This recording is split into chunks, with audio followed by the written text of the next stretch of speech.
Akkam jirtu kabajamoo dhaggeeffattootaaf daawwattoota keenyaa akka dhaggeeffataaf daawwataa jirtan Keelloo Miidiyaadhaa oduu har'aan isinitti hima.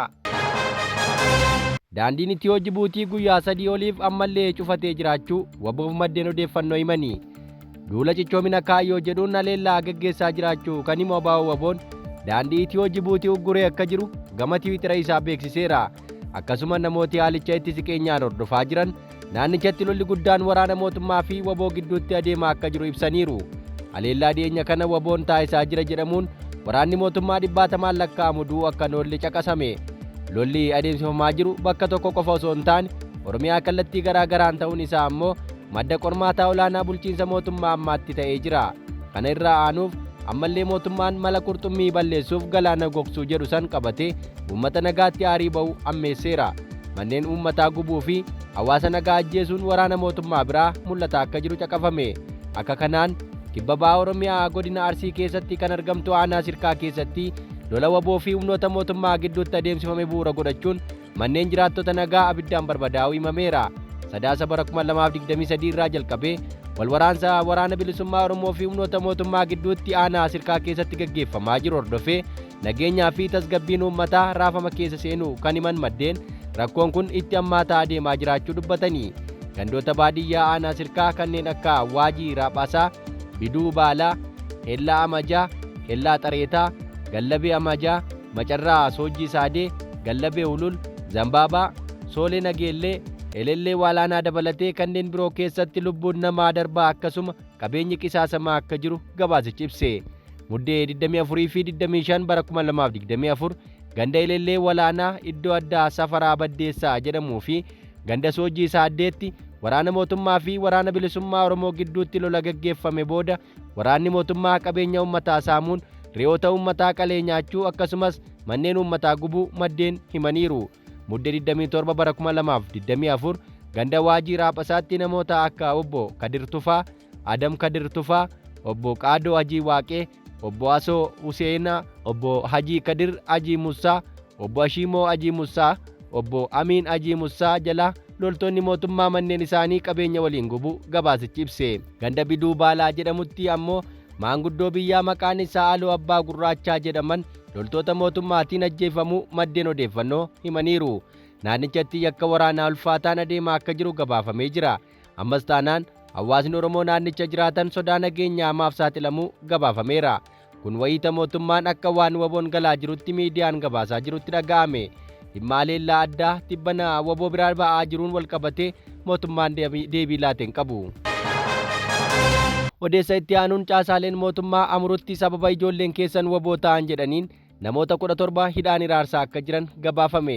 Naannoo Oromiyaa godina Horroo Guduruu Wallaggaa aanaa Amuruutti maanguddoo ganna 75 dabalatee namoonni 17 ijoolleen keessan waraana bilisummaa Oromootti makaman jedhamuun hidhamuu isaanii jiraattonni himaniiru.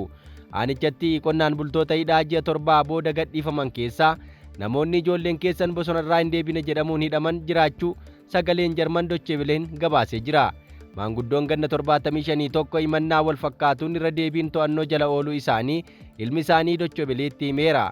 Jaarsa ganna 75 mucaa isaanii umuriin isaa 25 darbeef itti gaafatamummaa fudhadhu jedhamanii ji'oota 9 hidhuun sarbama mirga namoomaatii jedhe.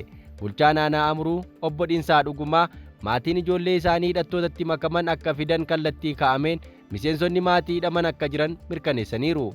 Itti dabaluun ijoollee isaanii fiduuf ji'a tokko yookaan 2 isaaniif kennama. Hedduun hidhamanii gadhiifamaniiru jedhan. Ji'a tokkoon dura aanaa Amuruu keessatti namoonni 130 ol ta'an miseensi maatii isaanii waraana bilisummaa Oromoo waliin hidhata qaba jedhamuun mana murtiitti osoo hin dhiyaatin ji'oota 7 oliif hidhamanii akka argaman Addis Istaandardi gabaasee ture. Lixa Oromiyaa keessattuu godina Horroo Guduruu Wallaggaatti wallabdee waggoota 6 darbaniif humnoota mootummaa waraana bilisummaa Oromoo fi hidhattoota faannoo hirmaachisee adeemsifamaa jiruun lubbuun lammiilee nagaa galaafatamaa jira. Odeessa itti aanuun kibba Oromiyaa Booranatti abbaan warraa haadha warraa ulfaa ajjeese mana murtiitti dhiyaate. Godina Boorana Bahaa aanaa Gumii Eldallootti abbaan warraa haadha warraa isaanii ulfataate ajjeesuun shakkaman mana murtiitti dhiyaachuuf gabaafame.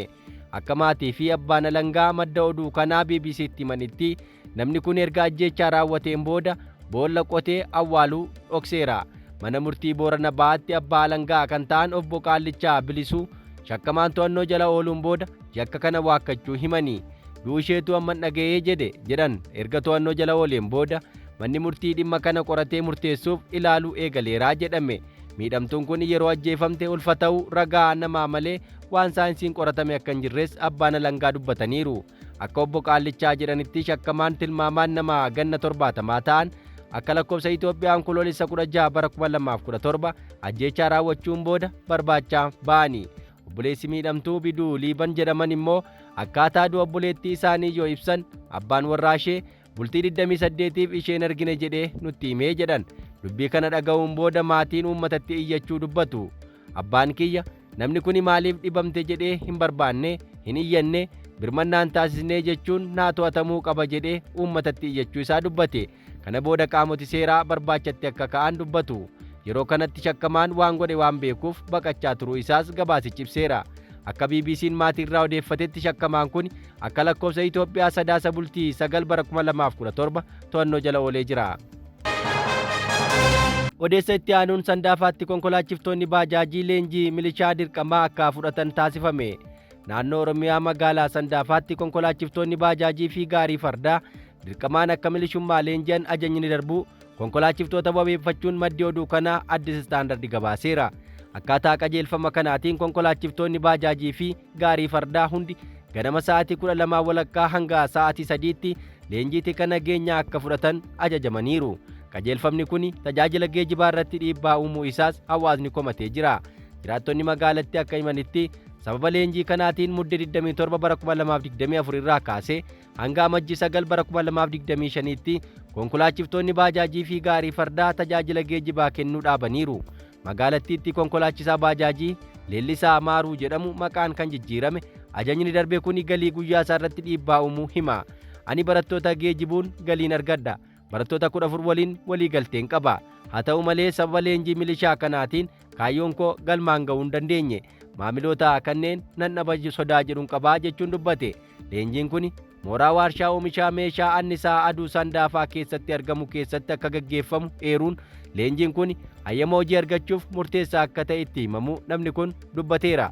Haa ta'u malee sababa nageenyaatiif kan jedhuun alatti kaayyoon leenjichaa maal akka ta'e ifatti akka hin beekamne konkolaachisaan kun dubbateera. Konkolaachisaan biraan maqaan akka hin eeramne gaafate ammoo leenjii kana fudhachuu malee filannoo biraan qabdu. Yoon hin fudhadhu ta'e baajaajiin konkolaachisuun maatii koo horachuu hin danda'u. Sababni leenjicha ifatti akka ittiin himamin konkolaachisaan kun eereera. Jiraattonni Sandaafaa uggurri kun isaan naasisuu himaniiru. Uggurri kun jireenya ishee irratti dhiibbaa uumuu haati tokko dubbatteetti. Lafa kiiloomeetira 3 gara barnootaa deemuuf baajaajii fayyadamna ture. Amma garuu daa'ima koo waggaa 11 qabadhee gara mana barnootaa miilaan imaluun qaba. Sana booda hojiidhaaf gara Finfinneen imalaa jetteetti. Oromiyaa keessatti dirqamaan namoota milishaa taasisuun baadiyyaa keessaa dhaga'amaa tureera. Haalli kun magaalaattis babal'achuusaa gabaasa kanatu hubachiisa. Egaa dhaggeeffattoota keenyaa odeeffannoon har'aaf qabanne kana fakkaata. Ka guyyaa boriin hanga walitti deebinutti nagaan nuuf tura.